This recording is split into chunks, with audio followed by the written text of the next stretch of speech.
was the recovery, and basically, again, you see yourself trying to do the same stuff that you were doing prior to that match in regards to jumping on cages, or in regards to your body? It's one of those deals. Like if you watch my career, it's not out of my character to do insane things.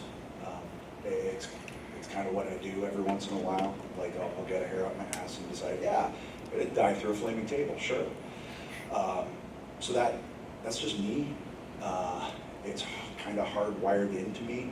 I also think it's part of why I've gotten to where I've gotten. That being said, I also realize that I'm closer to the tail end of my career than the beginning. So, and I have kids now, so there's a different mindset that goes into it. But in terms of recovery, I'm still lucky in that I recover like Wolverine. And part of that is I just go after it.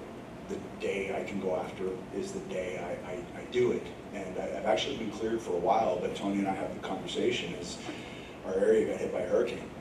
So it's much more important to be home. I mean, we just got the water boil advisory lifted 3 weeks ago.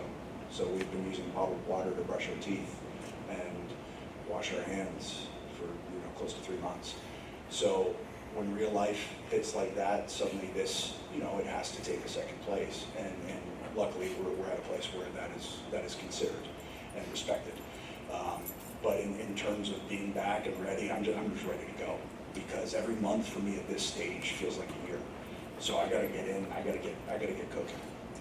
Speaking of Asheville, North Carolina, this Wednesday it will be rated FTR versus the Death Riders. I think that's a great way to talk about Asheville and what's coming up, and pro wrestling, which is what brought us all here, but also what's happening in Asheville, which is a very real situation, and hits very close to home for so many people, and in particular these three Asheville natives.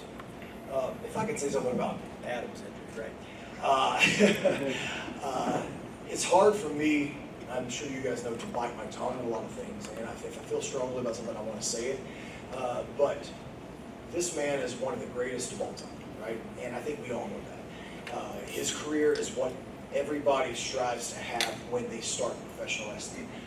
Just because he is who he is, or at the age that he is, why can't he go to the top of a cage and dive off? Why can't he? If he wants to do it, and he's Adam Copeland, he's had the career he's had, why? So we have some of his peers, and we have some of the people that like to criticize what we do, and they ask him, they question him. This is Adam Copeland, or excuse me, this is Adam fucking Copeland. If he wants to jump off the cage, let him jump off the cage. And if he breaks his leg, he breaks his leg. Oh well, we move on and we come back. And that's what we've done, is we've come back. So I wanted to say that too. He's a little too nice to say that sometimes. I wanted to say that.